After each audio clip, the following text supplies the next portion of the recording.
Hello, and welcome to another part of Shadowrun Hong Kong Extended Edition Blind Playthrough by Old Man Momo.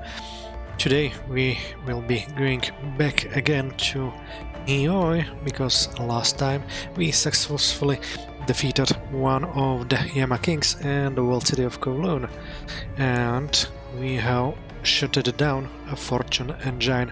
Unfortunately, one of the people we were there did not survive this. So let's go back to here and see what awaits us.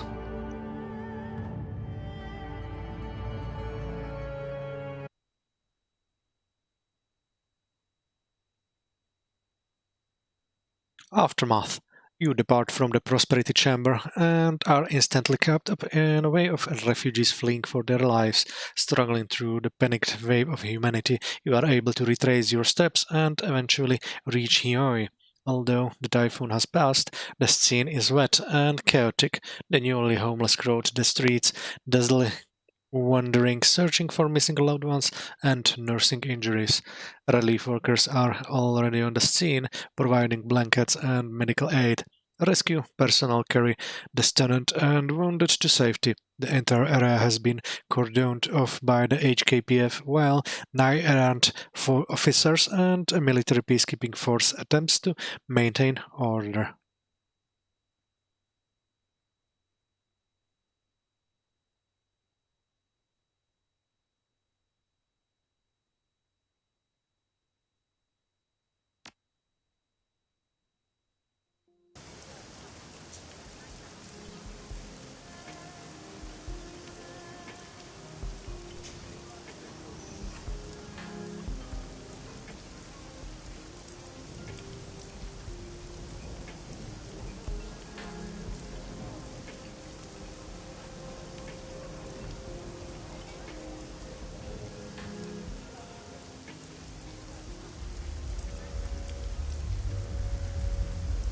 Objective added. Report back to Kindly Chang. You emerge from Kowloon Wall City to bustling clusters of activity, refugees huddling together, staring back at their lost homes, government troops deploying from armored personnel carriers, news ones setting up remote camera feeds while reporters scramble to find the right angle for their broadcasts. The air is electric with the threat of potential violence as panicked peacekeepers eye the growing crowd of evacuating poor. Gobbet's eyes dart furtively as she throttles her head between her shoulders. This place is hot. The cops are swarming the place and that APB is still out on us.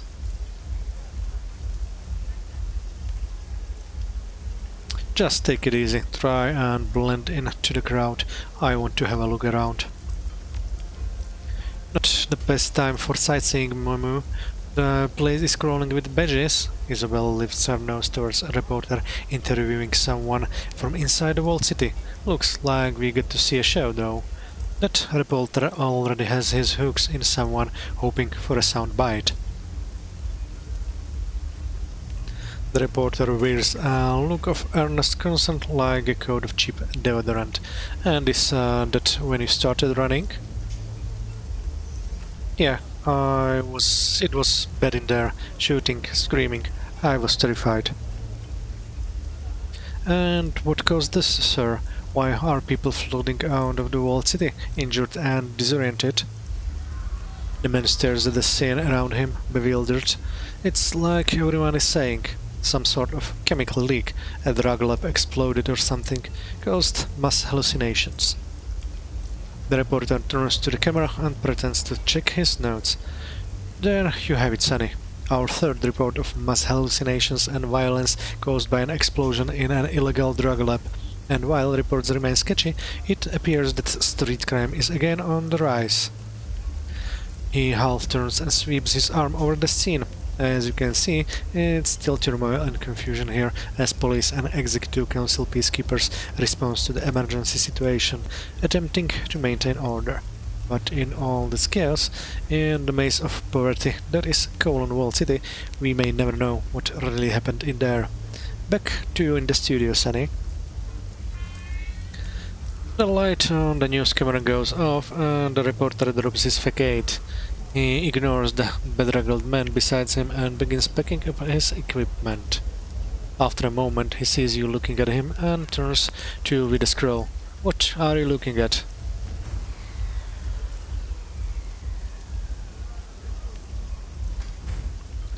You know that guy was regurgitating a line of corporate bullshit, don't you?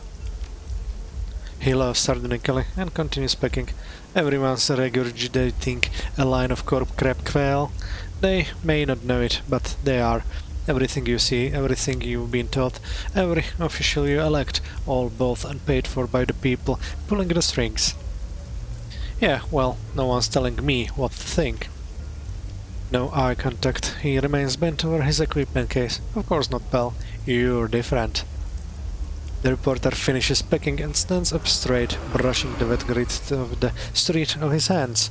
As he does so, his eyes narrow.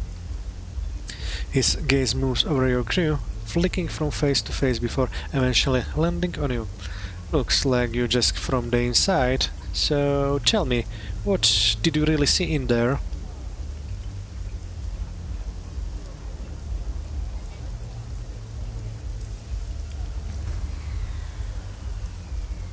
A mess that Josephine sank and never cleaned up. He chuckles. Why am I not surprised? No one even remembers that she built this hole in the first place. Not that it would matter. Joe thanks hold this town by the balls. It wouldn't surprise me if she was running some kind of test in the walled city. It's like their little petri dish, he snorts. Wouldn't surprise me if the whole thing blew up in her face because of low safety standards either. They test food additives, body modifications, pharmaceuticals, whatever some junior executive can dream up. Nothing surprises me anymore.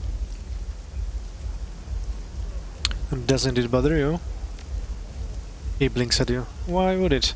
That's just the way it works. You think I give a shit about journalism? Do you think anyone does anymore? Everyone on this island knows that my news service is just a mouthpiece for the Executive Council. Hell, if you look close enough, you'll probably find that it's owned by a member of the Executive Council. People buy what we feed them because the world is changing, and it's scary. They feel small, they need scapegoat codes to blame, and authority figures to tell them what to think. My news network gives them that. He points at the thread screen mounted on the side of his news van, and here's a prime example of an authority figure. Joe, thank, rising star on the Executive Council. Just look at her spinning this to her own ends, talking about the humanitarian relief effort she's mounting.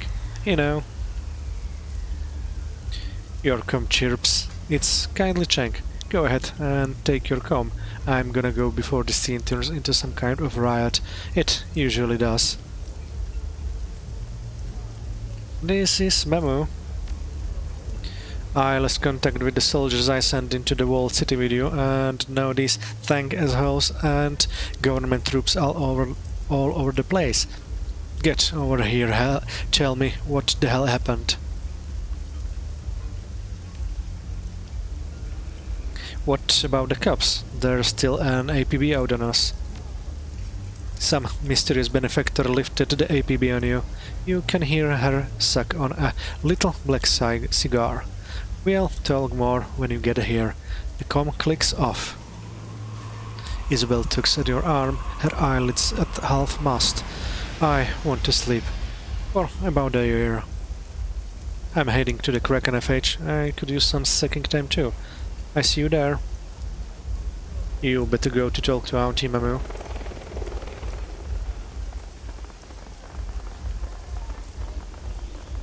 Okay, so let's see what new stuff we have here.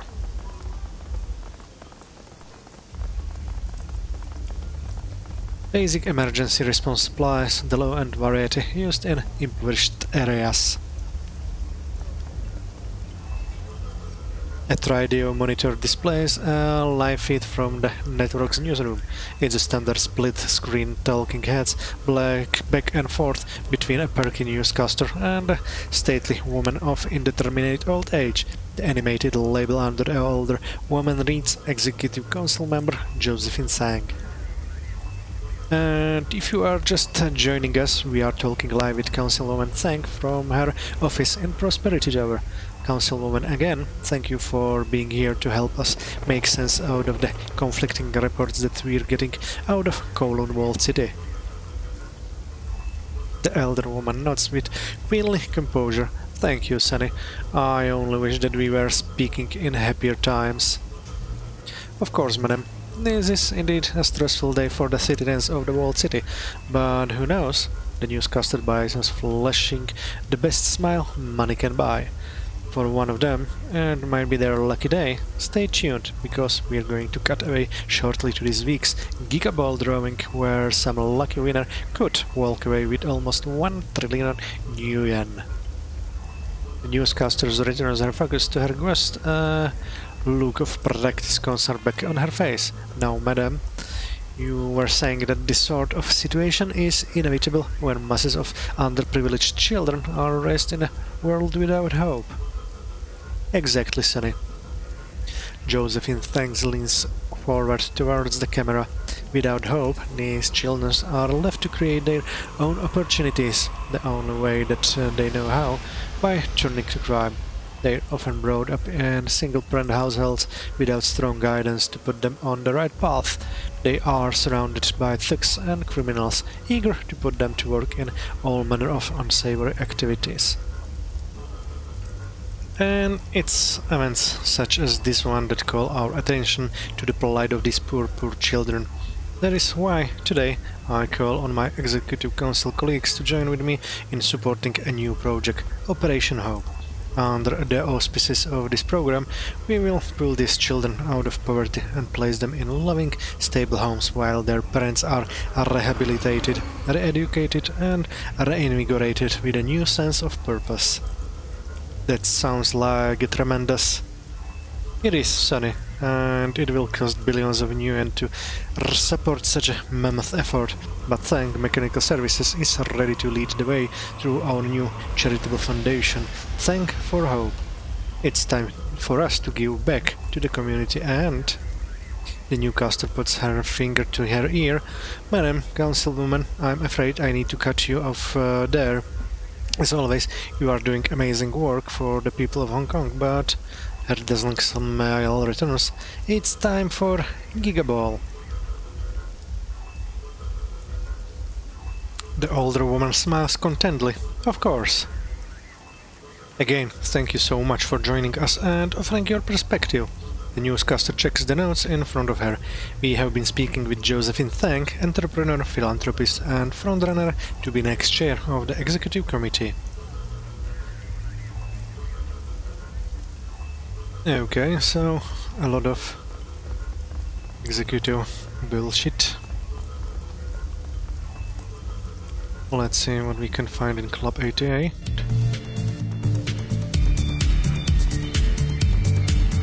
Freddy Cafe greets you. Freddy Cafe greets all corners at the front entrance of Club 88. He performs his duty with renewed vigor, much of the dismay of anyone looking to enter with all their dental fillings intact. Well, back again? Good to see you too. Good, thank you for what you said before. I think you saved me from a big mistake, a huge mistake. I talked things through with my ba. He leveled with me about his past.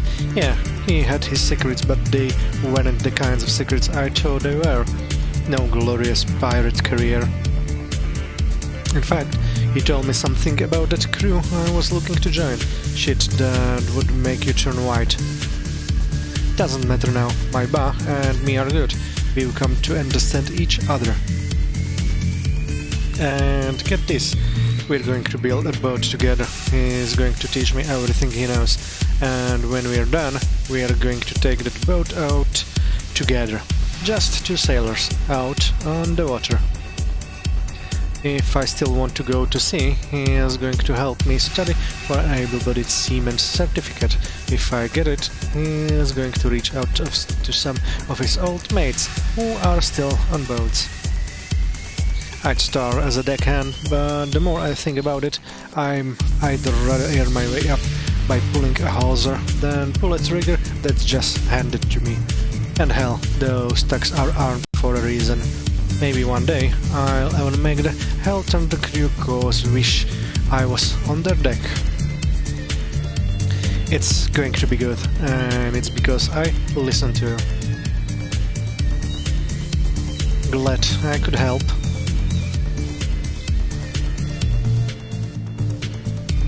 Let's talk to Callum.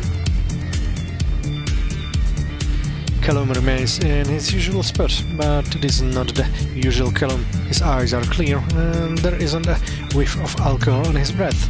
The only spirits apparently at rest are his own. You're alive. Some were saying you weren't coming back. Came close. Look, I need to apologize. You were right. I'm not sure what had come over me, over all of us. I wasn't thinking straight. I had a long talk with my ma. She told me the truth about what happens at Bayou. It's horrifying. I can't even believe it's possible. Callum nods gravely to himself. My ma isn't perfect, but I guess she's really willing to live by her principles. I can respect that. I cut off all ties with Mr. Tai. I don't know what he had planned for me. Whether he was going to kill me or make me his heir, it doesn't matter. I've got to stand for what's right in this world, or you've got nothing. That's what Kafais do. I think Ma and I understand one another better now. It made us stronger, and I owe that to you. If we hadn't talked things through, I would have run off blindly to the dead man, and no matter the outcome for me, it would have killed my ma. But she also knows I got the same ambition she had. I've got the same fire. I can't spend my life in a bar. I've got to do something. So thank you for that and everything else you've done for Hioi.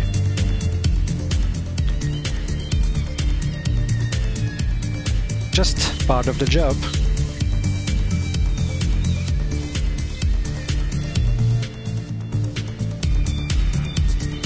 The Henry appears relaxed in his usual spot, sat back from the action of the pull-up, the dark cloud hanging over him, and all of Hioi has dissipated, and he looks like a different man entirely.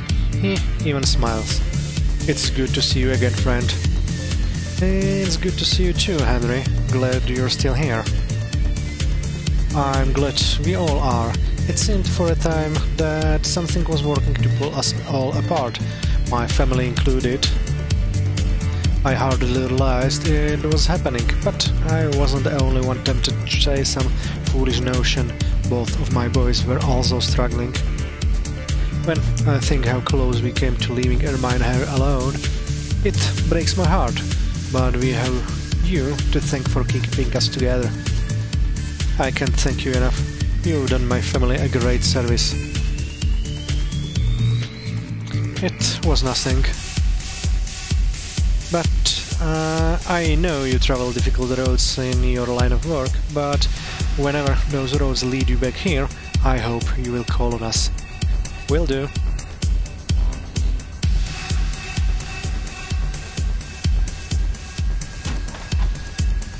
And last person to visit is Ma Ermine. The darkness infecting the people over here has finally cleared and spirits are again bright. Nowhere is that more evident than with Ermine Kafai. It is good to see you alive and well, Memu. Do we have you to thank for our good fortune? Not going to lie, I shut the door in Hell's face.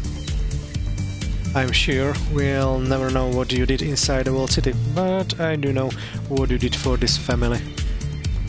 When the world was trying to tear this family apart, you helped us to hold strong. I have my Henry, happier than I've seen him in years, and I have my sweet boys. How's Henry?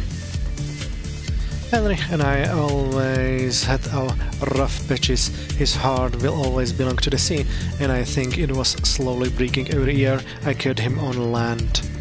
But now we have found a way for him to follow that passion without leaving us all behind. He is going to build a boat with Freddy and teach him everything he knows. But I made him promise to also take Callum and me out with them once they're ready. So I think he's going to be okay. I think we're going to be okay. How's Callum? We had a very difficult talk, Callum and I. Difficult for both of us, but I owed him the truth. He's promised to keep it our secret and doesn't want to see me hurt any more than I've already been. And now that I'm no longer hiding anything from him, I think we can be close again, like when he was younger. We're also discussing how we can pursue university while still helping out here at the club. How's Freddy? Freddy is and will always be my special little man. He was struggling with issues of his own, but he seems better now, thanks to you. He and Henry have talked more in the past few days than I've seen them talk in the past few years. It's been good for Freddy. He's no longer holding on to the fantasies that had been driving him. He's even taking his job here at the club more seriously. I can't think of any other way to say it. My little boy is finally growing up, all 8 feet of him. How are you? I couldn't be better, with everyone safe and sound here with me. You have my undying gratitude. Thank you, Memo. Take care of yourself, Ermine.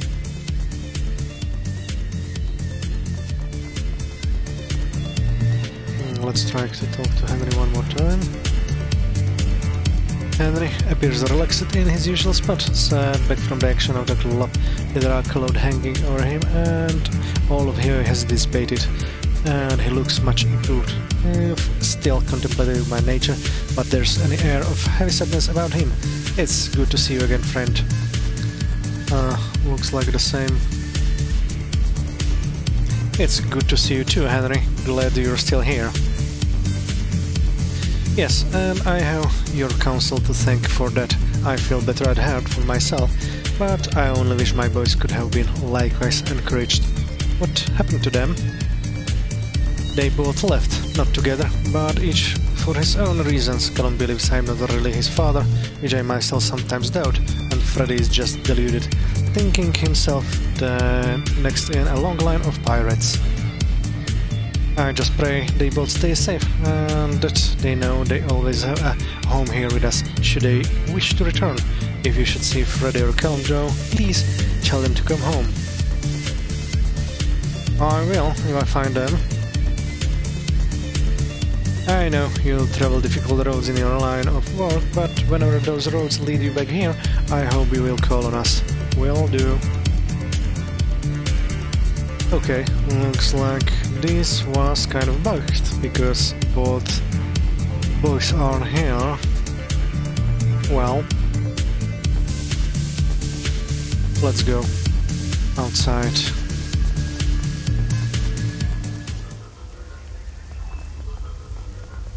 Let's see if we can find anything else around here.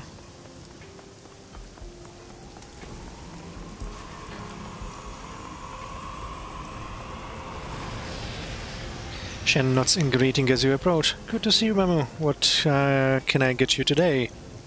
See you later. Looks like nothing.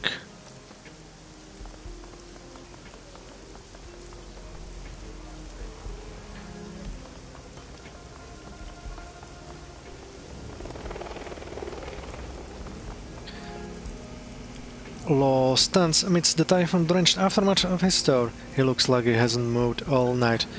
Display cases are partly full of water. Ragged holes gape in the tarps, drenching the crates and boxes beneath them. Ah, yo, Mamo. His voice is haggard. He sways on his feet. Sup?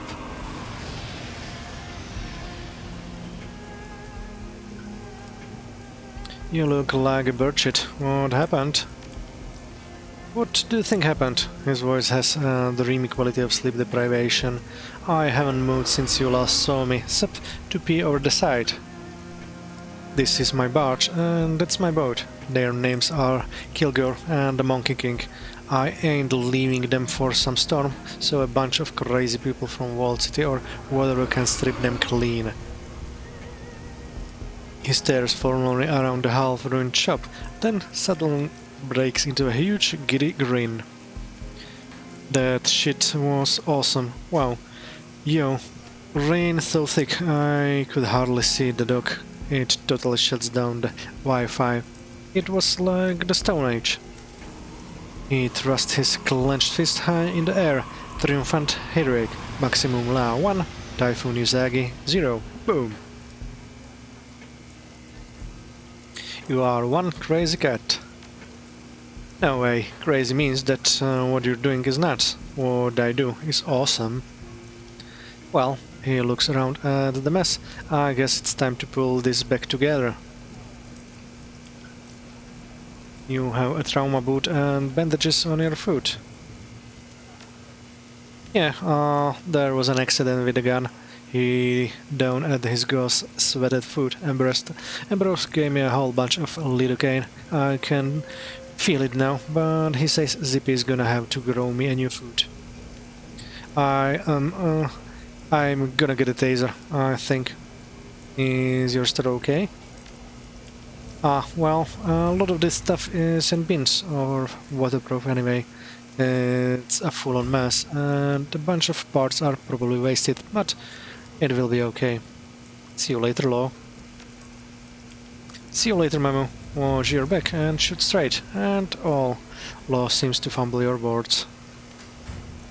His eyes fall on the PDA. He pulls himself up into an authoritative bearing. You're still using that piece of crap? That thing uses scarab chips, but the Array Core Alphex 02s are much better.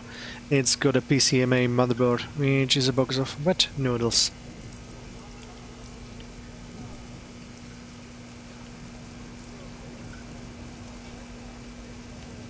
Tell it, Law. Yo, you know, I will. I'm just telling it how it is. You know how scarabs got designed? Those no-talent hacks at Fuji didn't understand their own tech specs, so... Law's shrill voice slowly blends into the sounds of the docks. The patter of rain falling on the tarpaulins, the sighs of cooking, the creak of old wood, and the rapid music of metahuman voices. Beneath it all, the eternal roar and mesmerizing electric hum of Hong Kong.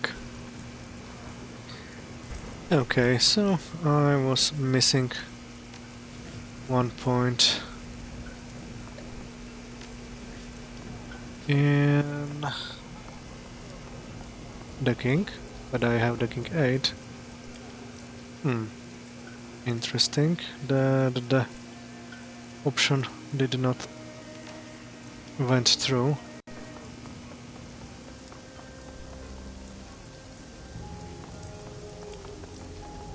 Okay, let's visit our dock.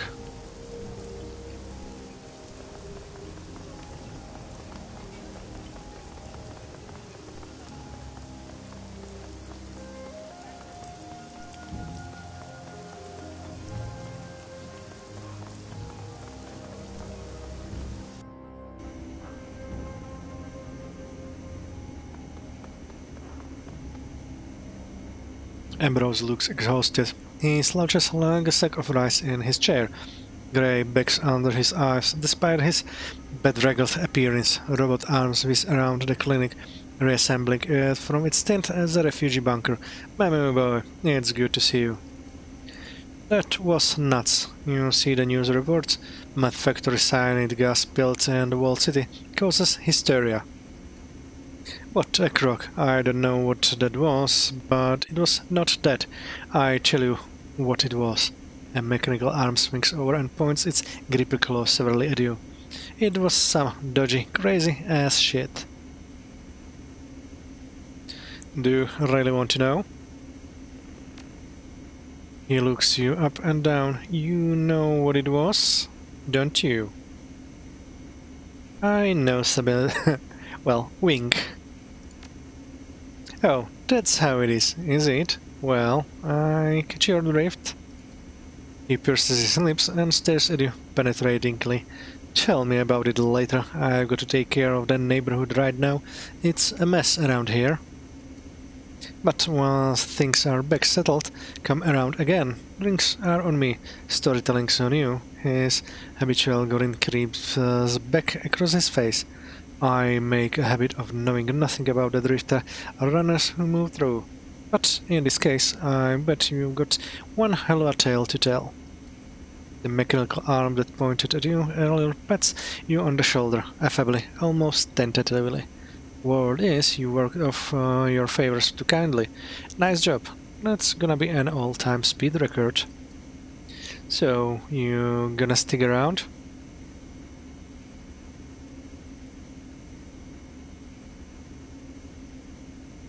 I don't know yet. Yeah, fair enough. You got your own history. That I know. Well, while you're figuring it out... Ambrose grins widely at you. His sleek eye twinkles. Sahara Combat League races every Tuesday night.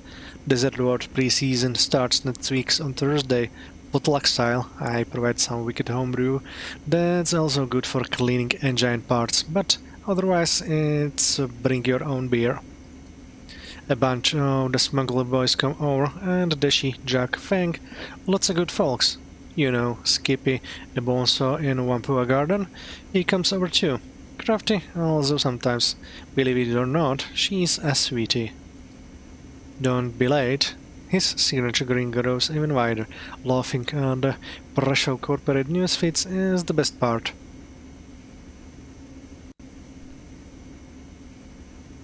See you then. Biope. Got it. Bring your own beer. Got it. See you then. His grin collapses into an winsome smile. Shoot straight, watch your back. Always keep a trauma patch and a few spare mechs. He winks. If you can avoid it, don't deal with riots. But never, ever, on your mother's soul, gotta deal with a dragon.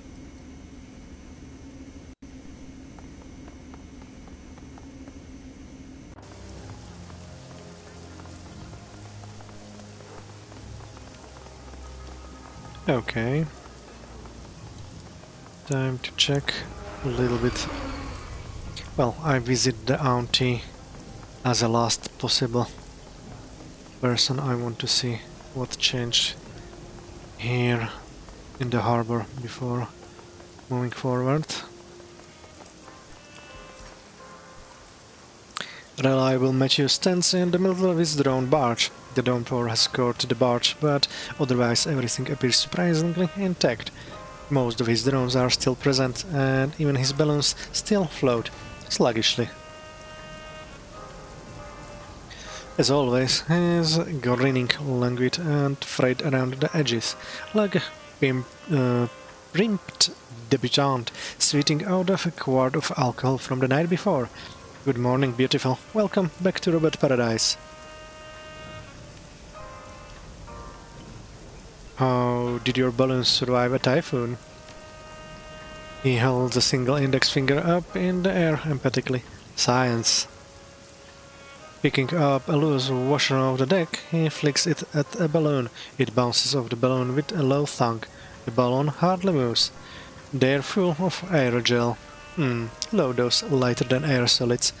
He winks. Your drone seems to be mostly here. He shrugs. I'm a lucky Sota guy. What I can say? Guess people were just trying to take care of themselves, not take another man's stuff. You have any thoughts about what happened? He shakes his head emphatically several times. Something happened? Oh, it was just a wild night. A real wild night. What a time. He looks around intensely, looks up at the walled city for a moment, shudders visibly, and turns away. Good times. Later with you. He gives you the shorter sign. He gives you the shooter sign. Here's looking at you, Memu. Come around anytime. Oh, And yeah, one thing, Memu. I've decided to branch out. I'm telling Ambrose I'm not just gonna be one person anymore. I'm gonna be a lot of people. He thrusts his chest out proudly. All sort of good folks. Ah, strange.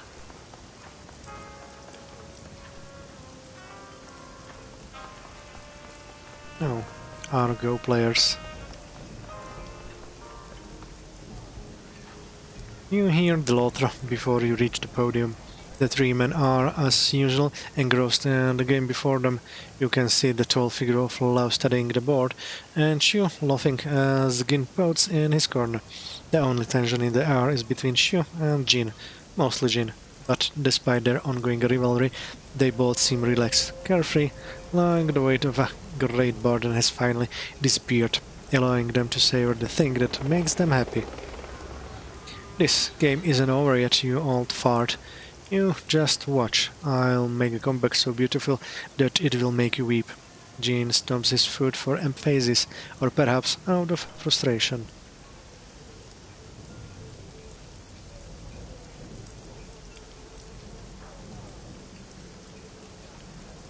Let's see it then. I love a good comeback. At once the men shift their attention to you. An array of emotion passed through them, from Jim's eye rolls to Love's stalwart nod. Shu clasps his hands together, cheeks flooding with red. Oh, Mamu, I've the urge to hug you, but I doubt these old bones could withstand your embrace, so good of you to visit thus old men again. Had any dreams lately? Shu leans forward. I have. Jin and Lau looks nervously at him. Shu continues. It was terrible, even worse than before. I was standing here, and the sun was beginning to set. It was red, like blood, and cast a rippling red reflection off the water. I became lost in the reflection, as if all my senses left me, and suddenly I was filled with a sense of foreboding. I broke through the spell and turned back to the game, and Jin had won. He burst into the laughter. Jin reaches over the game board and walks him. God damn it, you badger. You really had me going there. I thought that we were done with those accursed dreams.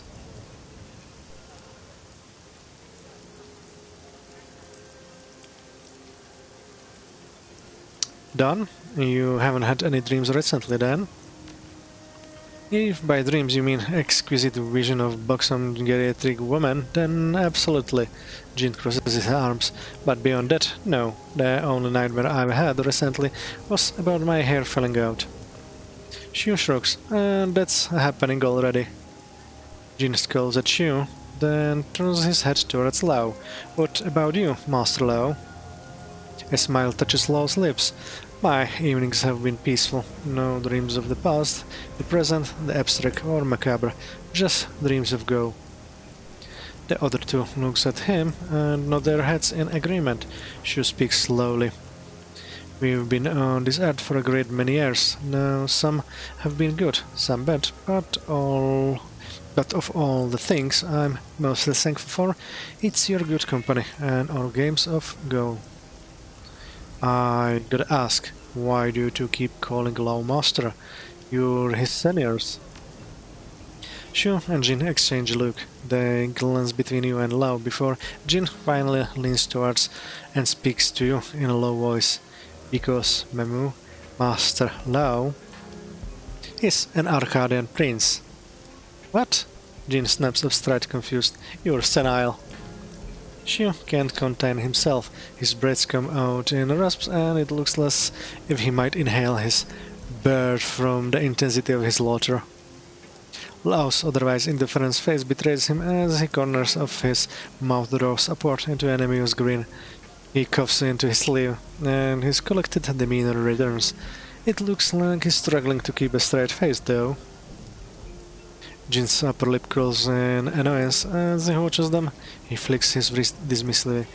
Yeah, you can both kick it, for all I care.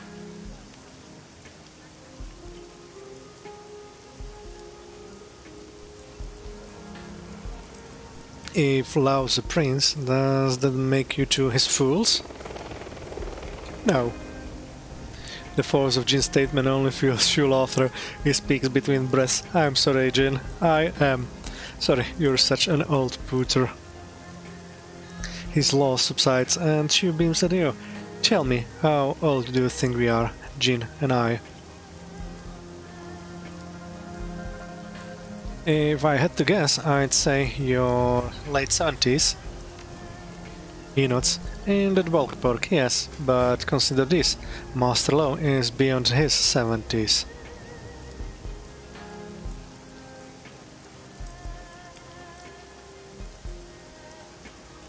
Now that you mention it, there is something different about the way he carries himself. Shu pauses for a moment, strokes his beard. He seems to be considering how to proceed. When he finally speaks, his voice is low and thoughtful. The three of us choose to follow our passions. Our young friend here worked long, hard hours and was clever in business. In the end, he earned a fortune sufficient to buy back his lost youth. Jin and I pay him respect because he's our senior, and because he is the one man among us who was wise enough to invest in his youth, so to say. It's called Leonization.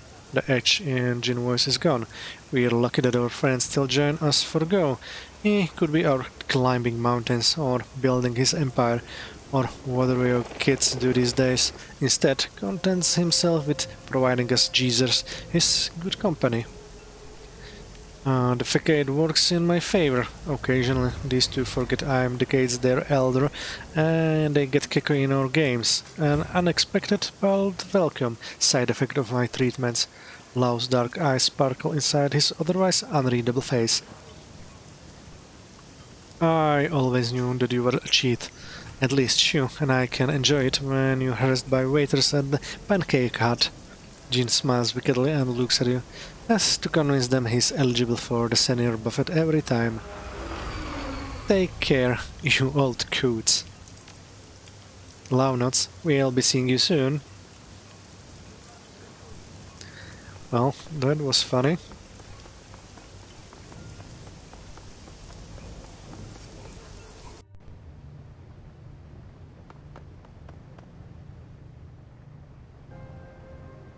The familiar side of Culatra greets you, as if the shop's early attempts at organization were just a phase.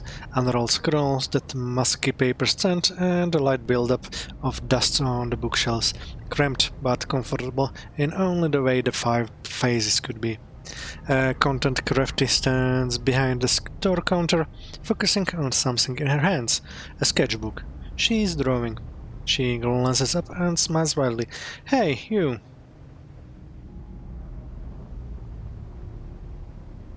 How are things? Things are good. Well, better. The dreams are gone, and that's a burden and a half lifted from me. I've set aside my mother's journals. I'm sleeping again. Well, trying to.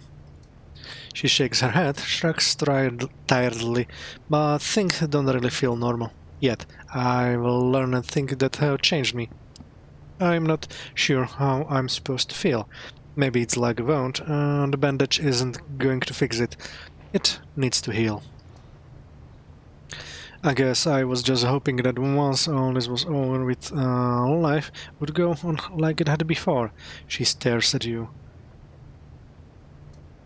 You know, Memo, the course of my life changed partly because of you, and I don't mean that in a bad way. Really, I'm happy with my part in all this, that I could help you out. If even a little. You know, your mother's journals played a big role in all this. I admit, I'm frustrated. It's so easy to say that in retrospect I didn't know what was going on. I couldn't understand it, but she was still selfish to put her research above her family. She was also the reason we were able to unearth the evil secrets of that city, the monsters inside it. She helped us understand them, and in doing so, their weaknesses. She lets out a long breath. Thank you, Mother. A timid smile creeps into her expression, but the real smile dances inside her candlelit eyes. Thank you, Memu.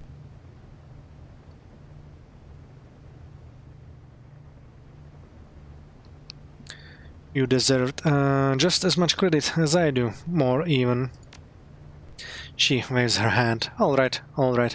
Let's not delve into a bunch of dodgy thankfuls.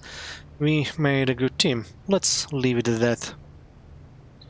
I was thinking that maybe we could talk a little more about dreams. Maybe.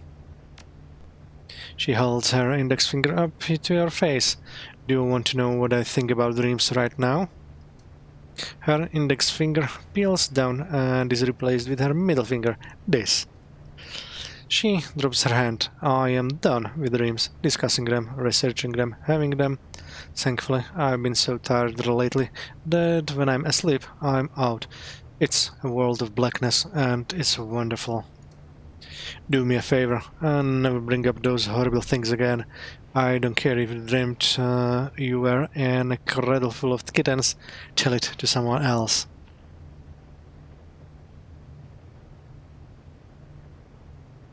Sounds fair. She smirks playfully. I'm glad we understand each other. What are you selling? Well, nothing new.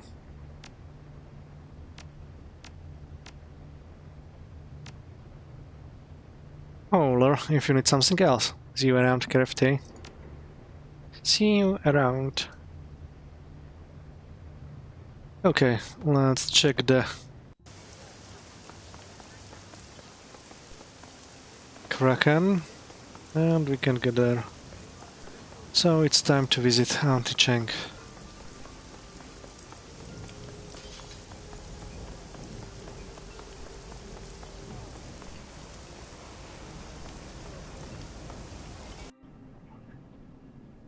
The commotion from the streets of GOG bleeds into kindly Cheng's mahjong parlor. Triad soldiers bustle to keep up with their boss orders. Couriers come in regularly, whispering to her lieutenant before listening intently and running off again.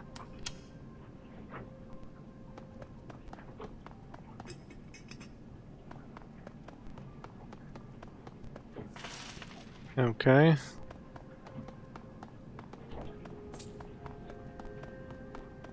Here is she. Objective complete. As you enter, kindly Cheng is giving instructions to Strangle Bao, who nods enthusiastically.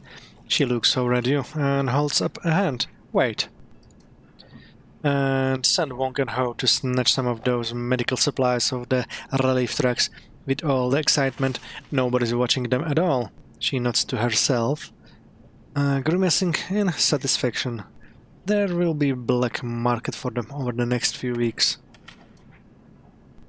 Good thinking, Mr. Cheng. Bao lifts a finger to his ear to transmit the orders, but when he sees you waiting, he inclines his head a quarter of an inch. I figured you were dead. Last I heard, my soldiers had found you and everyone was heading into the walled city. Then things got out of control. She takes a pull on her thick black cigar.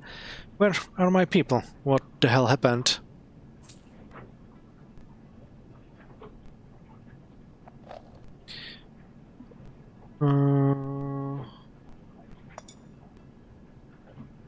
Not sure. Kindly Cheng stares at you, unblinking. I send you 5 soldiers, and they're all dead. Her eyes are hard, little black buttons. Is that how you treat my resources?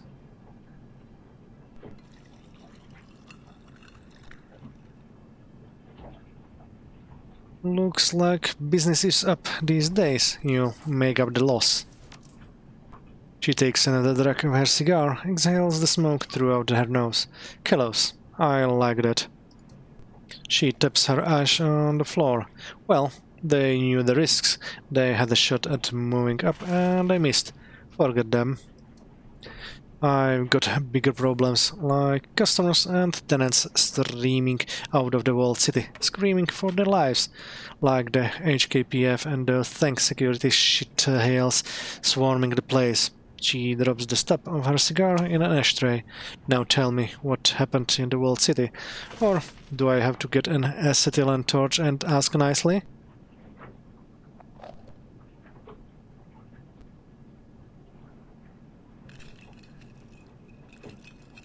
It was a family matter. It's taken care of. Family matter, huh? That's it? That's all I get? She begins sticking measurement tiles. I'm down 5 soldiers. Wise numbers are gonna drop. Loans won't get repaid. I've taken losses, Memo.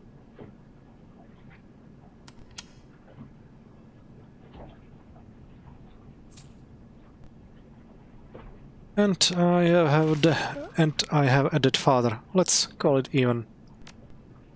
Cheng's mouth closes with a snap. She frowns. Okay, Memo. We'll call it even. What killed him? Yama King. Kian, yeah, the queen with the 1,000 teeth. Ever hear of her? Never heard of her. She picks up her bottle of spoiled spirits and studies the label. Her rusty mean voice drops low. But I know the Yama Kings. My grandmother used to try to scare me with stories about them. I guess that she thought she was teaching me something by scaring the shit out of me. She chuckles softly. I remember one Yama specifically. Fu Meng, the serpent of the setting sun. Oh yes, Fu Meng promises wealth and influence for those willing to do what was necessary to take it. Her voice turns wistful. The story of Fu Meng spoke to me. All he asked for in return were 44 hearts pulled from the chest of those closest to, while they were still alive. Hearts from random victims wouldn't do, so those who took Fu Meng's bargain would befriend others before taking their hearts, turning their entire network into a list of victims. Yes, Fu Meng spoke to me, but I didn't listen. Stranglebow leans in, his fingers to his ear. My apologies, Mr. Chang, but one of the men you sent with the runners into the walled city is still alive. He stumbled into Wong and Ho as they were pulling medical supplies off of a lorry. Cheng turns to you with an edge in her voice. At least one can be alive. Stranglebow lowers his head, listens to his earpiece again. Orman says that Wong Lon Fat is dead. He got shot up by the HKPF inside the walled city. Bao lifts his head and makes eye contact with the Triad boss. He's almost salivating with avarice. Orman saw it with his own eyes, Mrs. Chang.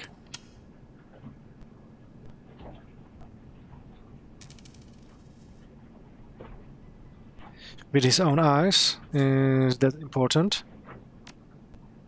Oh yes, very important. It means I have verification from a trusted man. Wong Lun Fat was my superior in the Yellow Lotus A438. Kindly Cheng Black Button's eyes sparkle with satisfaction born of malice. He was also a pig. Tell our friend Memo what that means, Mr. Bao. A wolfish smile spreads across her face, and her eyes squeeze into crescent moons of pleasure, and say it slow, so I can savor it. The death of Wong Lun Fat has opened a spot for you to move up, madam. You could be the next 438. Bao smiles. The effect is chilling. The gods help those who seize opportunities. Mr. Bao, put everyone we have on this. Spread the word. Kyle Cheng says all debts to the Yellow Lotus are suspended for citizens of the walled city until order is restored, and no interest will compound either. Tell them that I have medical supplies too, and there will be no charge for them until the crisis is over.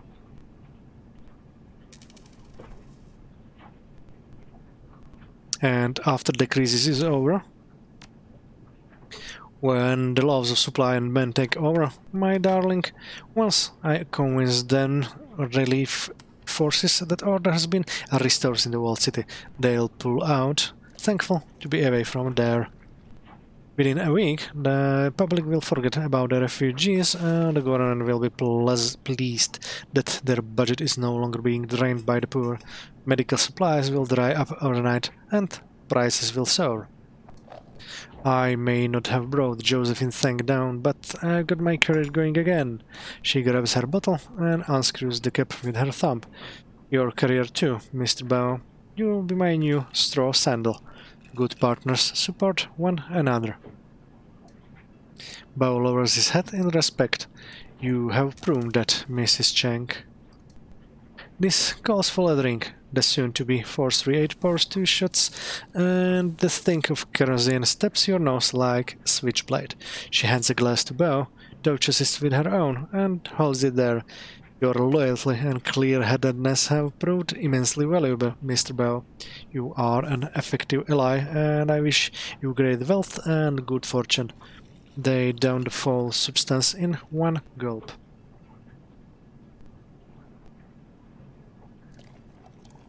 Looks like you two are moving up in the world. Yes, yes, and it appears your fortune is changing too, Memo. She pours herself another drink and leaves it sitting on the table. Remember, you have a mysterious benefactor, one who lifted the APB on you. At least somebody likes me. It must be somebody powerful. I can't imagine it was Josephine Tseng after all, but after all, what would her motivation be? It's got to be someone else.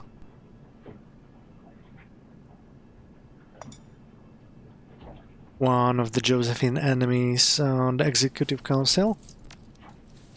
I'll tap my network, find out if I can. Kindly pulls out another thin black cigar. But that's for later. I'm missing an entire piece of your story, my darling. What happened at Prosperity Tower? Did you rescue Raymond Black? Did his mother wipe his memory?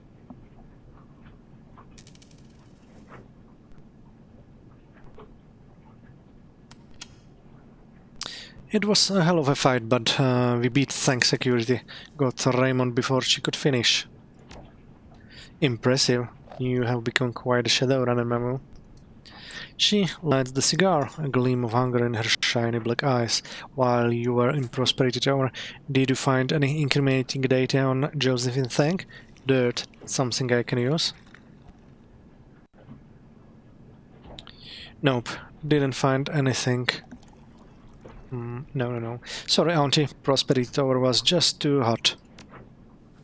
Oh, this bullshit and I don't get anything? She grabs a handful of mahjong tiles and drops them onto the table, one by one. Fine, no sense crying over that. I have business to do. I need to focus on bringing order back into the walled city and prestige to the Yellow Lotus. That will cement me in my new position. Now, before I get back to business, I must know, how did you go from rescuing Raymond Black to the walled city vomiting people?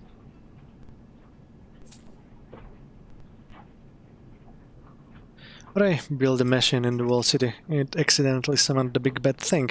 That's when everybody ran. The triad boss cocks her head, raises her cigar to her lips.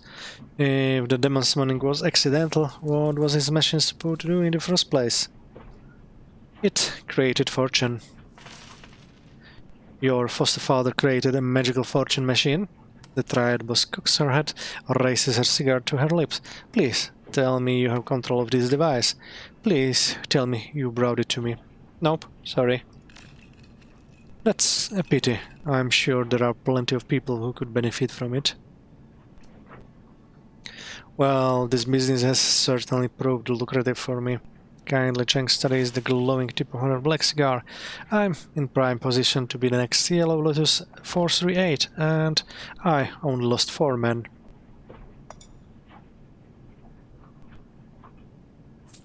Well, we can't all be so lucky. Raymond wasn't. Luck is when preparation meets opportunity. She lowers her eyes, her voice softening. It doesn't sound like your foster father was in a position to be lucky.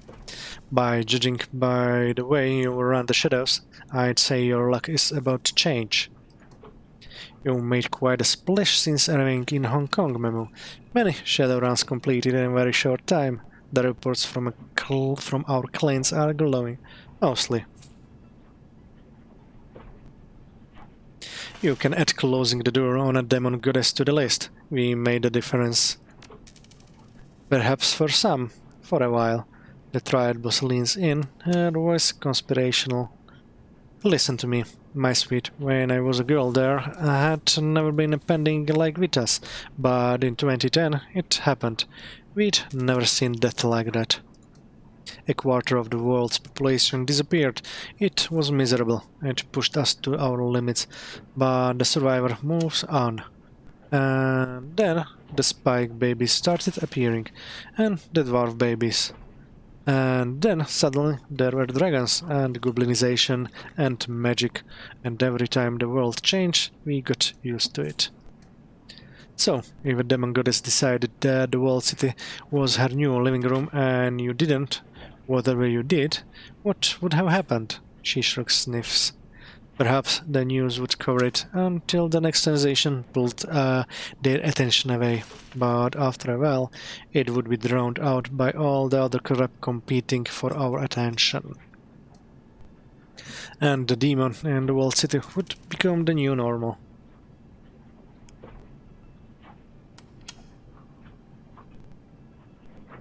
Well, the new normal is that the walled city isn't under magical influence anymore.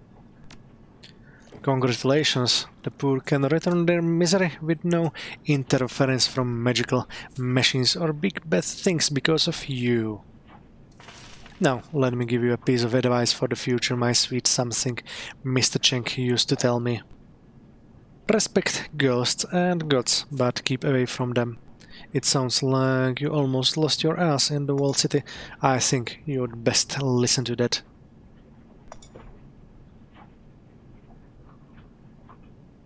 So there is a Mr. Cheng. Kindly smiles mischievously. There have been many Mr. Chengs, my darling. None have lasted long. She steps out her cigar, screws the top back on her bottle. Now, get some sleep, Memo. You look like shit. Tomorrow we'll talk about the future.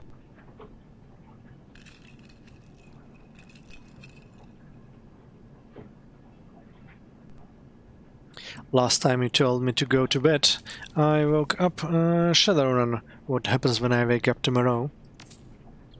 We get to work, my darling. You heard Mr. Bao.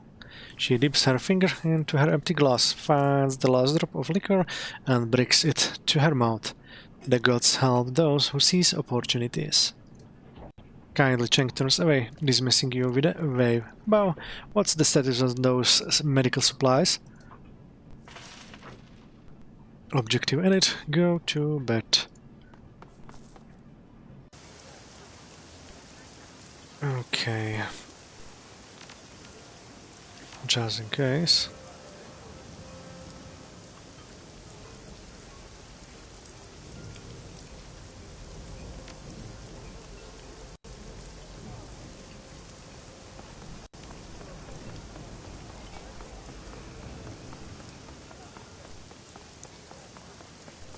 But before going to bed, we should talk to the crew. The scene on the Kraken is quiet, save for the sounds of eating. The crew is crowded around Gobet's electric hot plate. Her cast iron pot simmers on top and they hold bowls of soup in their hands.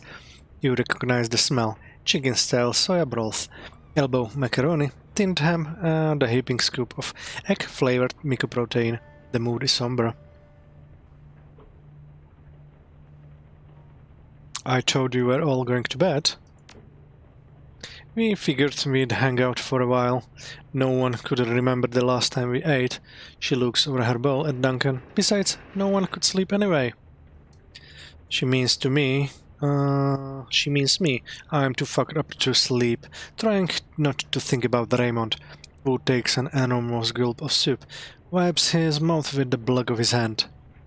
They're just keeping me company, feeding me and pretending to not be tired. Talking a bit.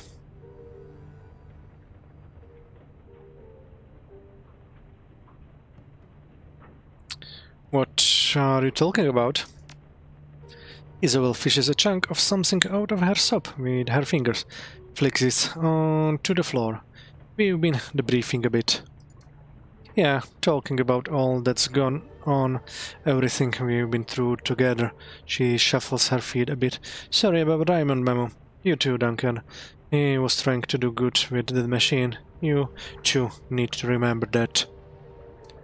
Wu drops his head. His words come out slowly, as if they were being forcibly extracted. I can't believe he did that. Game himself to the daemon. I think he did what he came to do. I guess we did too, FH. We came to help Raymond, and he got what he wanted. Isabel stares over her bowl at the wall of the trawler. Her voice is soft. Hard to believe we defeated a god. Demon god. Gobet stirs herself with her finger from another plane of existence. Hard to believe that Josephine Thank is going to remain untarnished by this whole thing. The little Decker's face hardness.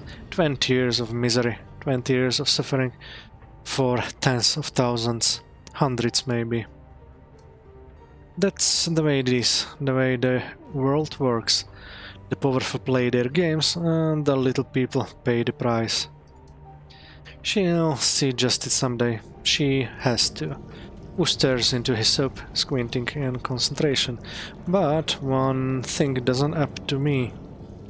Why was Josephine Thank so intent on shutting us down? Why wouldn't she be? You saw what she was responsible for? No. Think about it. The HKPF snipers, the plastic-faced man, all of the resources that she poured into capturing Raymond and hunting us down. I mean, she's already covered her tracks with that illegal double explosion, right? So why not just let Ray do his thing, then cover it up afterward? It doesn't add up.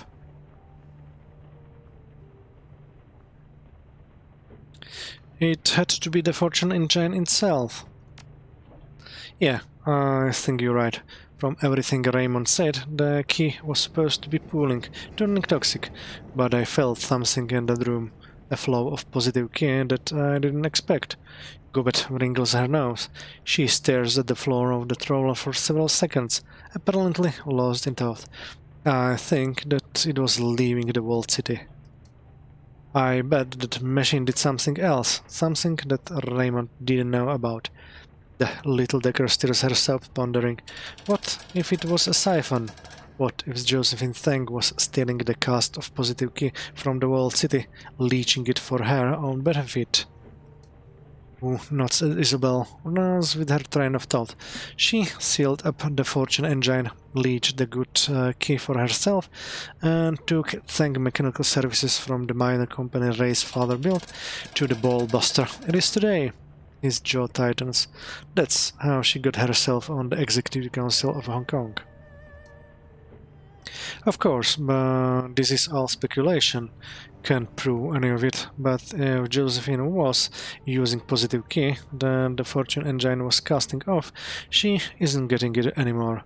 Your foster father saw to that. Gobet taps her spoon against the rim of her bowl. I wonder what will happen to her. Guess we'll have to wait and see. Gobet finishes her soup, lets out a little belch, and pats her stomach. Satisfied, she tosses the bowl in the corner for madness and folly. So, Memu, what now? Maybe watch it read? Anything on?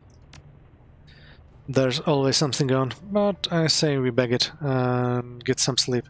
Especially you, FH. He winks at you. You look like shit. Why does everybody tell me that?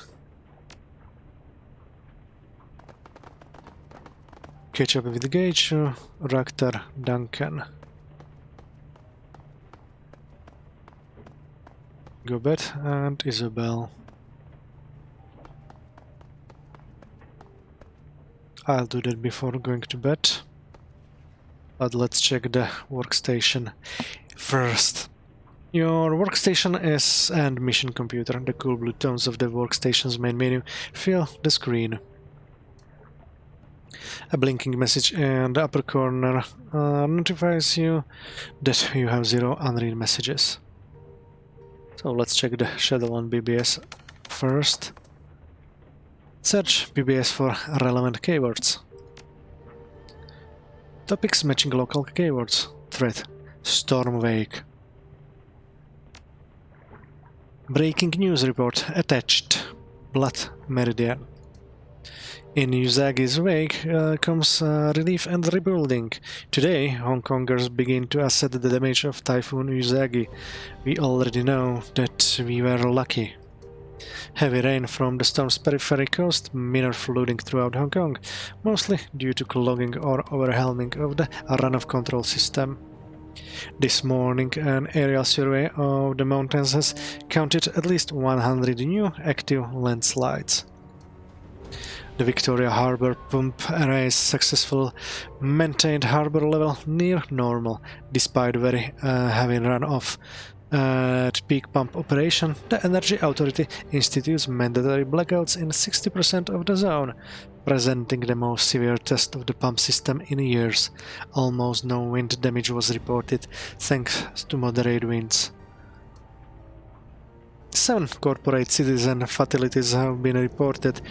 Relief operations are underway to assess impact to the unregistered population. Total unregistered deaths are forecast to be less than 10,000.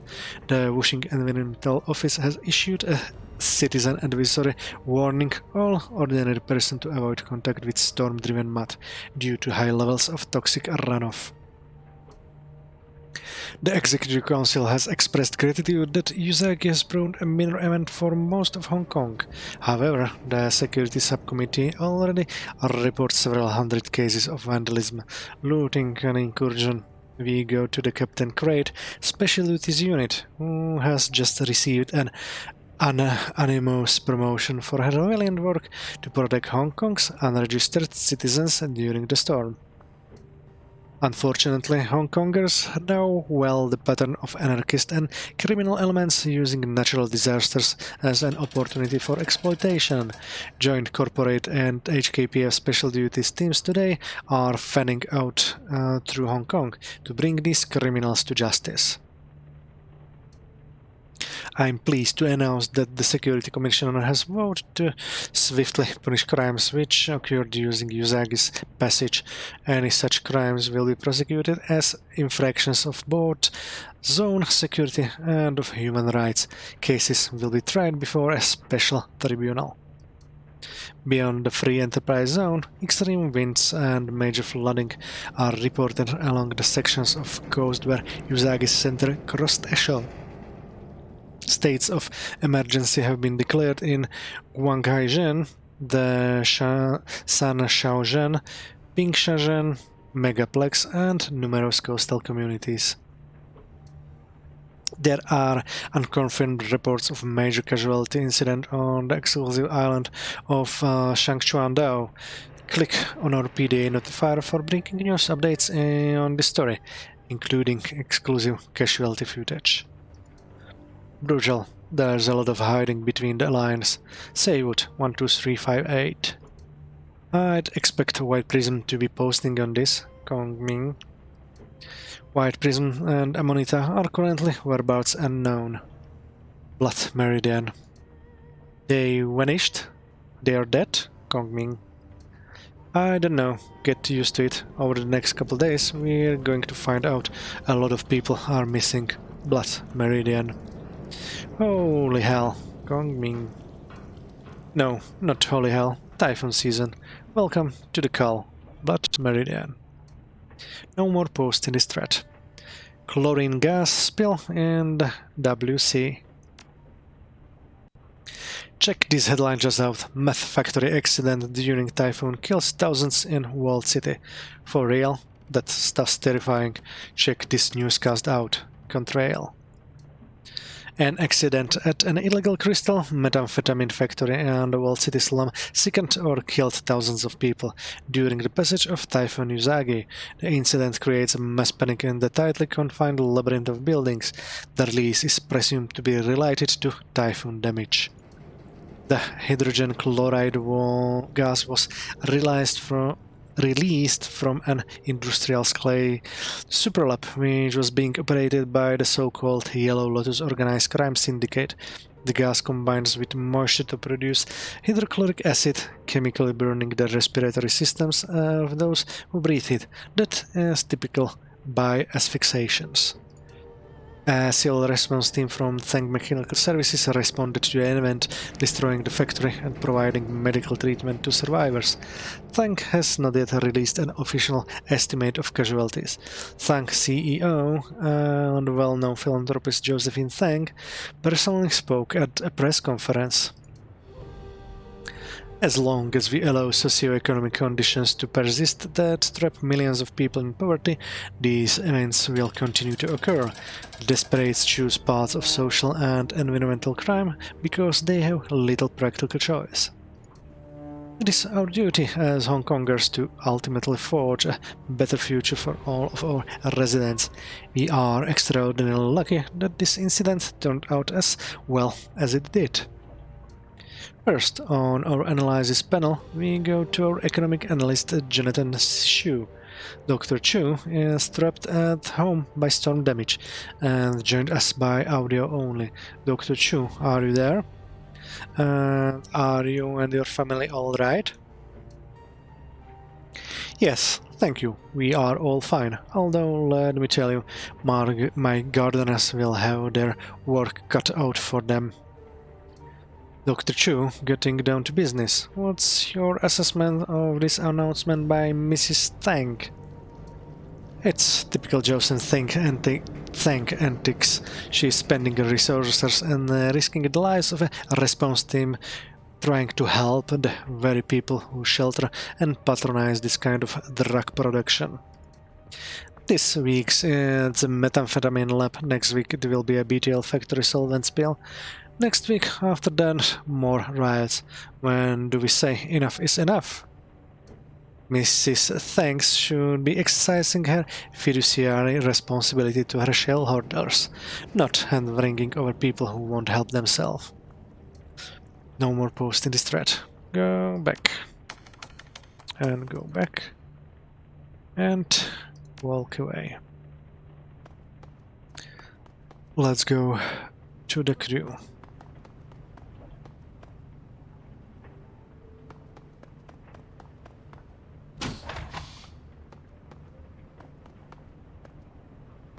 First, Gaichu. Gaichu is in the process of cleaning his cabin as you enter. Using a small hand broom, he sweeps dust and debris about into a small pile. Sensing your arrival, however, he pauses. Mamu, it is not every day that one can say they fought an ancient god, and won. The girl folds his arms across his chest as a thin smile graces his lips. It is an unbelievable story.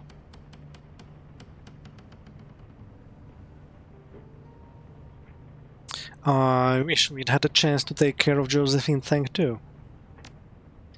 Gaichu cocks his head. Do you suppose that would have made a difference in the long run?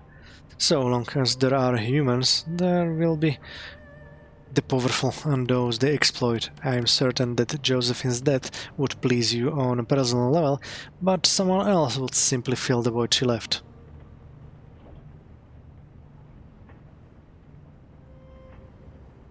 Yeah, you're right. I just figured that the woman is owed some payback. Destiny moves in mysterious ways. Josephine's fortune may have begun to shift based on your actions. Should the corporate court catch wind of Tsen's weakness, they will assuredly devour the corporation. It isn't as satisfying as a bullet to the head, but such is the way of life. Gaichu looks slowly around the room, sightless eyes focusing on nothing in particular. After a moment, he looks back at you.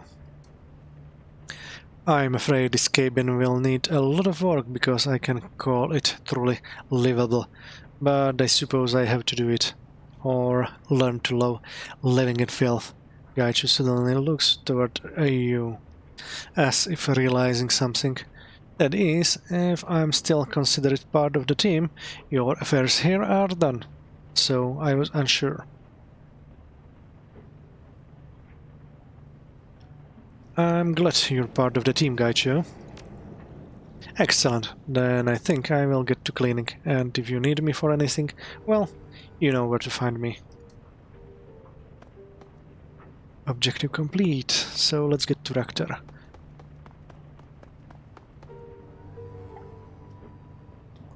Reactor eyes you impassively. Reactor eyes you impassively. He wears an easy smile, but his eyes are as cold, as unfeeling as Koshchei's sensors. Well, my friend, quite an evening. We fought and treated with an extra-dimensional being, prevented her from nesting in the walled city, and shut down a machine that was twisting fate itself.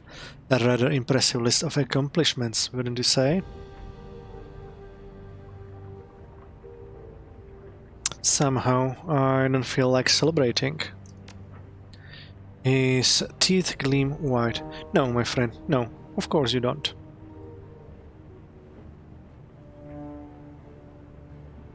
So, what's next for you, Rector? Why, I'll remain here in Hioi, of course. This place is perfect for my needs.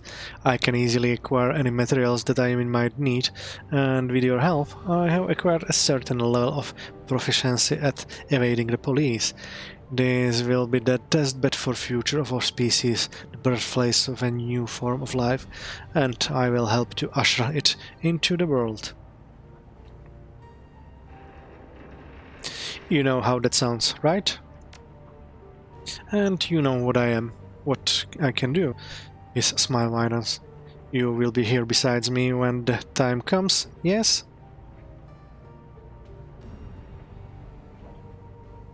That depends on exactly what you're planning to do. And that remains an open question. I suppose that we'll just have to wait and for ourselves. He cocks his head, grinning. Koshchei mimics the motion. The anticipation will be invigorating. In the interim, be well, my friend, and rest while you can. There is more looming on the horizon than you could possibly dream of. Another objective complete. So, let's get to Duncan.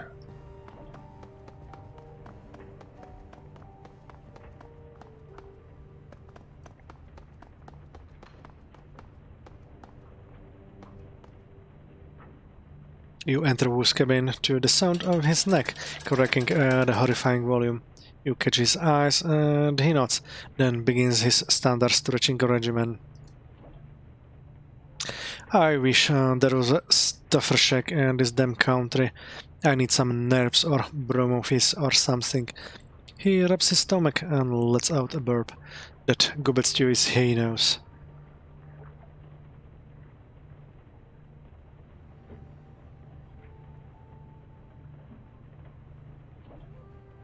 Yeah, I stay away from that. Did she offer you an oyster? Nah, we're not that tight. I mean, I don't visit her bunk all the time like you do. He pulls his right elbow back behind his head, stretching his triceps. They're a good crew, aren't they? Yeah, they really got the job done. Defeating a demon queen? Yeah, I'd say so. Ooh, switches elbows, exhales slowly as he pulls. Long goddamn day, feels good to stretch. You just got hour talking about Raymond, about what he did? What he did are you talking about? What he did where he created a magical machine that caused misery and opened demon doors? Or what he did where he bunches up his fists, his lower lip pushing out in frustration, where he left us to be tortured by that thing?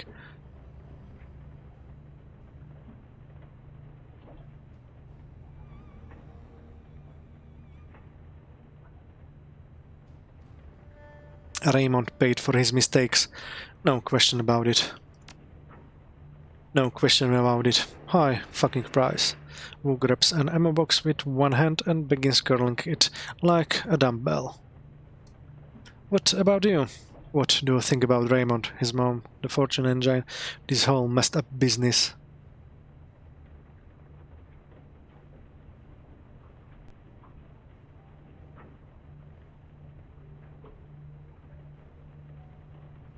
I would say that we got roped into some truly fucked up foggish bullshit. Ain't that the truth? Wu drops the ammo box on the floor with a crash. Time for bed, Mr. Memory. I think we deserve a good night's sleep. Get out of here. I'll see you in the morning.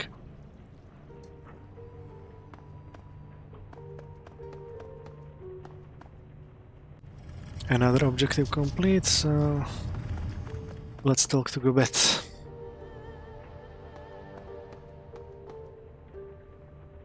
As you enter Gobet's cabin, you find her sipping from an enormous mug.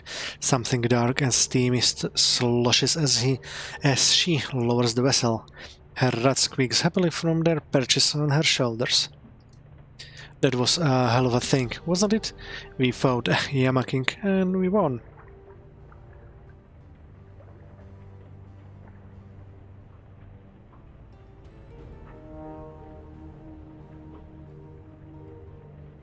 Yeah, and the woman who brought the Yamaking here in the first place isn't going to serve a day in prison for it. She waves your comment off. Getting word up about that is like being angry with gravity. Doesn't matter how pissed off it makes you, it isn't going to change. Corporate CEOs will always get away with murder, Memo. It's an unwritten law of the universe.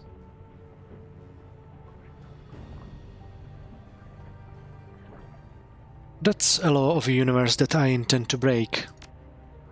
Maybe you will one day. I wouldn't put it past you, but not tonight. She yawns, stretches, madness and fully chirp in agreement.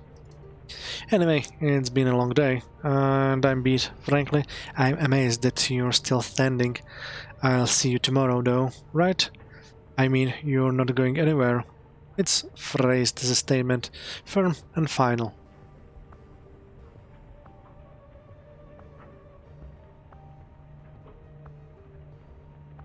I'm all beat to hell, Gobet. Right now, I don't think I could leave if I wanted to. Yeah, right, good. See you then. Then. She hesitates for a moment, then the corner of her mouth tilts up into that old familiar smile. Oh, and Memo? Yeah? Sweet dreams.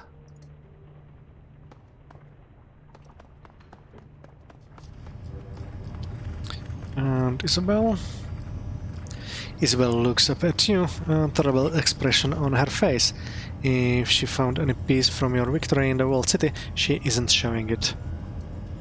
Well, we did it. Kiania is gone, and we never have to set foot in the walled city again. She tries on a smile. It falls away a moment later. I guess that I don't need these memories anymore.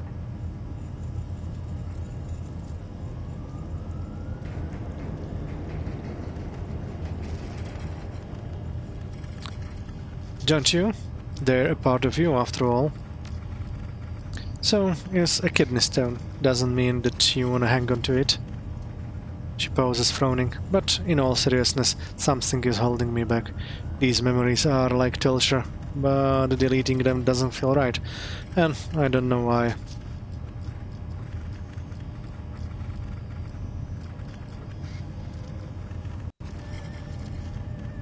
Logis, if you delete those memories, you'll be doing to yourself what Josephine Thang was trying to do to Raymond. She says nothing, just stares. A moment later, she nods. Yeah, that's what I'd be doing. Changing my past through omission and rewriting my present by doing it. I think that it's a form of self-mutilation. Kinda. It makes me feel uneasy. They're ultimately your memories, Isabel. Do what you want with them. You have no one to answer to but yourself. Yeah, I know, and I wanna be sure that I can live with whatever decision I do make. I'm thinking maybe I'll sleep on it.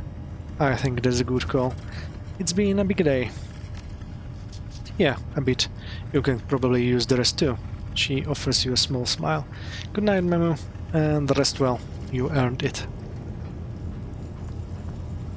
All party objectives complete.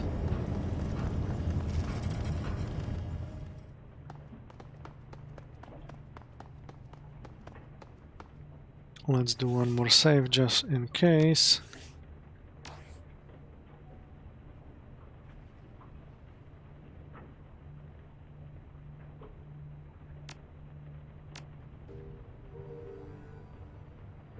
And let's go to the back. Your bunk on the traveler lies waiting, patient and seductive. It beckons with the promise of escape. Go to sleep and end the campaign. You drop your head onto the pillow and hold the rough navel blanket over you. The kraken rocks like a cradle, and moments later you are wrapped in the comforting arms of sleep. There are no nightmares. Only shadows.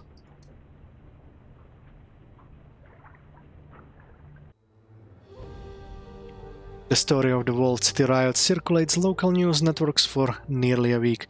Few outside of Hong Kong hear about the incident, and of those that do, even fewer care. By the end of the month, the city is back to business as usual. In Hioi, the flow of refugees eventually slows to a trickle. Those who do escape tell stories of a terrifying demon goddess and of an old man who sacrificed his soul to banish her. Their meta ramblings are generally met with pity or contempt. After the incident in the Walled City, the lucky streak that propelled Sang Mechanical Services into the limelight slowly comes to an end. While CEO Josephine Tang remains a beloved public figure, her influence begins to wane, and she is eventually removed from the Executive Council. Within 3 years of the Walled City riots, Tang Mechanical Services loses its AAA status. From this point on, it is widely considered to be a B-grade corporation. Hioi remains a safe port of call for smugglers, gangsters, and Shadowrunners alike. You are no exception. The shadows here welcome you in a way that Seattle never did. You earned the respect of your fixer, your clients, and your community. And now that the APB on you and your team has been lifted by parties unknown, you are free to operate openly in Hong Kong. This place is yours now. Your home.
And that was a final episode in our Shadowrun Hong Kong Extended Edition story and first playthrough of the game.